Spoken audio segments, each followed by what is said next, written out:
Thank you very much. How are we doing on questions, Mike? Loads. Loads of questions. Oh, wonderful. We like that.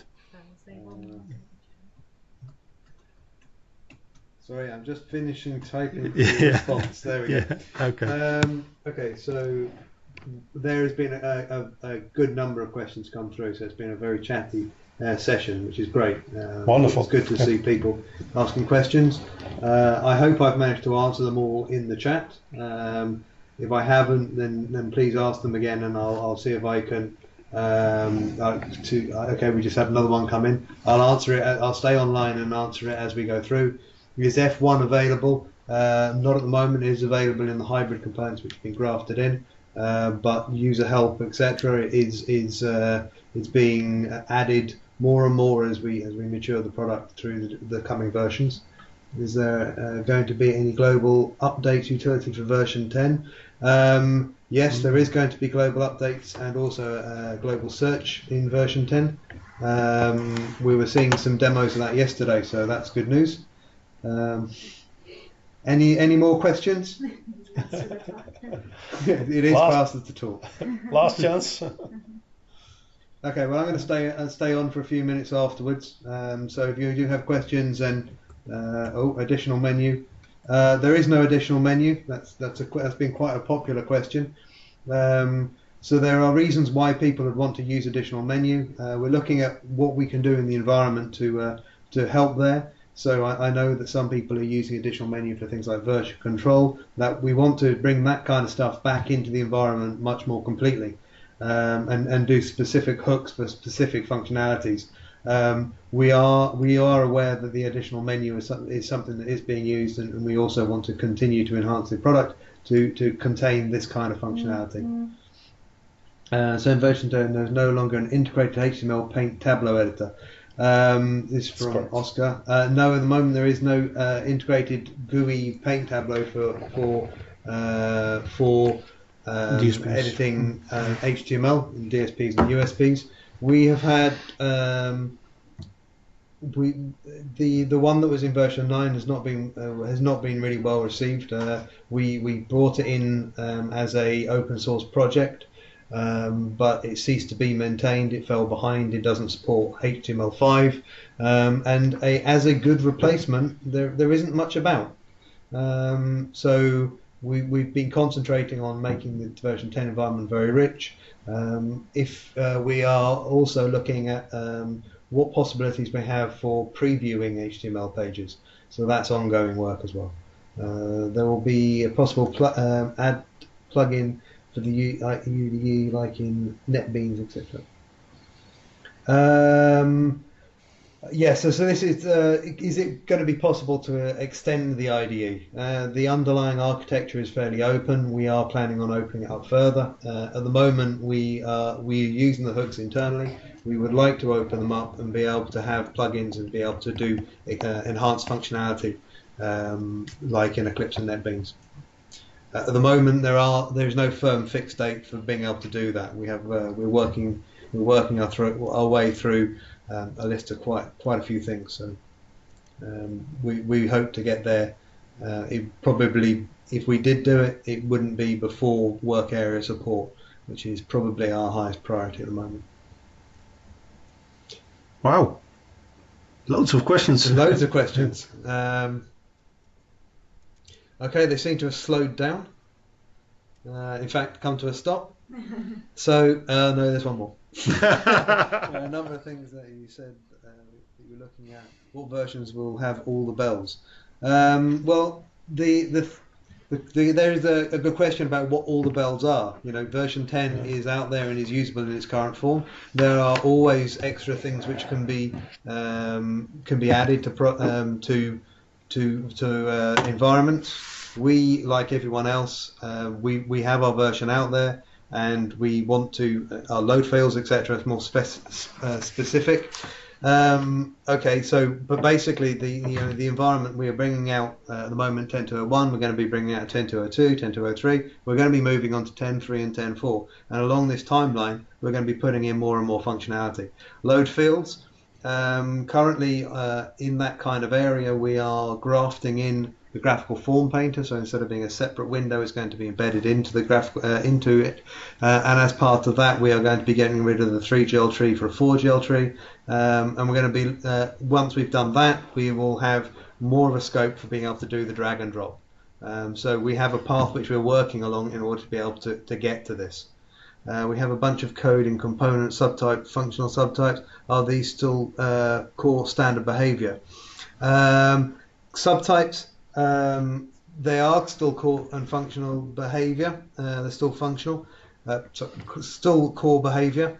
So we are achieving the functional subtypes, etc., via the templates. There's not going to be a create, a session service, etc. Menu option, but we will have the greater scope. We have greater scope within templates to be able to achieve this kind of behavior. Obviously anything you bring in from version 9 will also continue to compile quite happily. It's not being removed. We are in fact opening up some functionality in there where in theory you would only be able to define sort of 2 layers of subtypes. This, in order to be able to encapsulate this functionality at a higher level, you now are able to create subtypes of subtypes, but only going down 3 levels. So within that environment, you will be able to create to have these to have the 3-tier architecture as it was. Is the main target environment old client server development or acquisitions of new customers?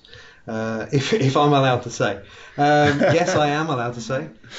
So we obviously, we obviously want new customers, and yes, we are looking at bringing on new customers. But we have spent a great deal of effort bringing in things like client server and making sure migration is robust, and and we are continuing to put in that effort and that investment. Our existing customers are obviously our bread and butter, and we've had a long and fruitful relationship with you, and we wish that to continue. So every company wants to grow and wants to get new customers on board. So yeah, we're looking at version 10 to aid us to be able to do that as well. But we're definitely not leaving old customers behind. We're definitely bringing people forward. Okay, thanks. Do USP still work? Absolutely. We just didn't demo them. Yeah, that we just didn't demo them. I mean, our preferred web environment is DSPs. We're working hard on them. USPs will work exactly the same way as they did in version 9. There is also a part of it's within an IDE editor. It's not external. What version controls work with it at the moment? Version control, we are actively working on work area support. So the idea is that as well as having the repository, which gives us a huge amount of benefit with things like searching and quick responses, etc., we are also going to be wanting to maintain a environment or a structure on the disk which is in a versionable form. So things like primary keys being taken out and being used as the name of the file, so you can rename things on the files, all the information held in there in a mergeable, versionable fashion. So that's what we're looking at doing first, and then adding on triggers so that there is a direct interface within the IDE to external version control systems. Yeah, we expect this to be out in 10.3. There is quite a bit of work to make that happen. The core is already in a lot of the editors which have already been migrated to version 10. As we migrate the rest of the editors there, it will also be included into them, and once that's done, version control will be there. The what version controls, we don't really mind. Once we have it in the operating system, it's your choice of what you want to use as a version control system. These are just text files, and you could use every version control system in the market. Yeah. How does Uniface 9 compare in terms of resources and performance to Uniface 9? Okay, so that's quite a wide question. So we have the development environment and we have the runtime environment. If you're talking on the runtime, it's exactly the same.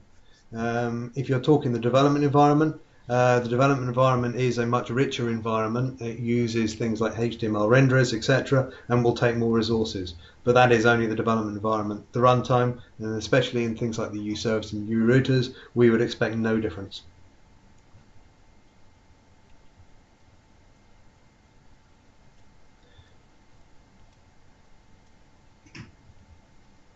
Okay, have we reached the end? No.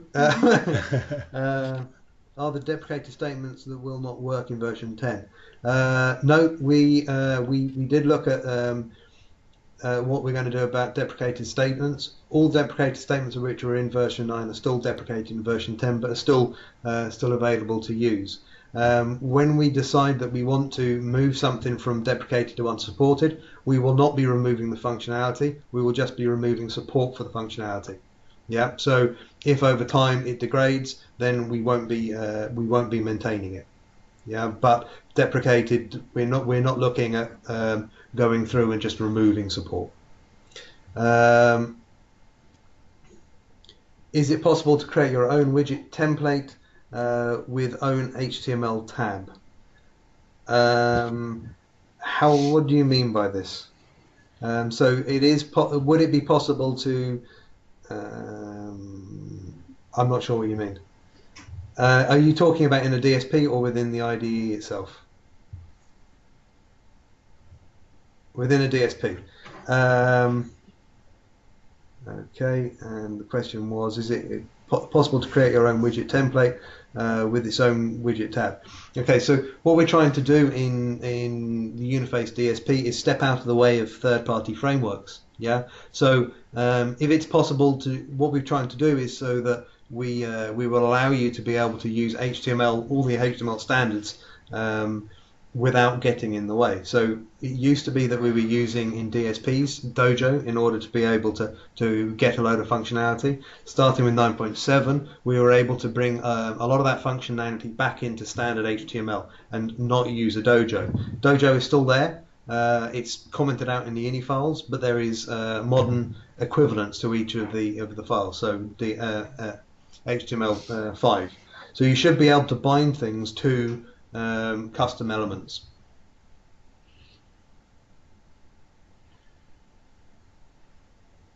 Does that answer your question? Mm-hmm. In version 10, deployment 32-bit or just 64-bit.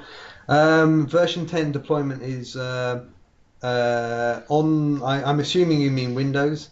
So development is in 32 bits, deployment is in 64-bit. Or 32. 64-bit. Oh, only? Yeah. Okay. Would you consider employing DSPs with SPA architecture framework? I think it's a future topic. If you want to get hold of your account manager, then we can obviously talk about it and delve in a little bit better. I'm not sure what the SPA architecture framework is, so I can't talk about it too specifically. Okay, good. Yes, it is okay with my answer. Okay. Right, yes, it's good. Okay, I think we're going to have to. Oh no, one more.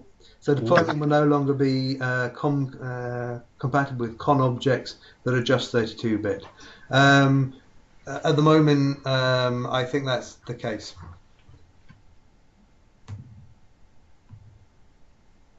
Yeah, you'll have to find a 64-bit equivalent.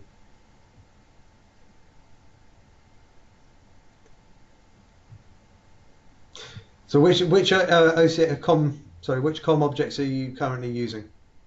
Which are 32-bit? That's probably another question to take offline.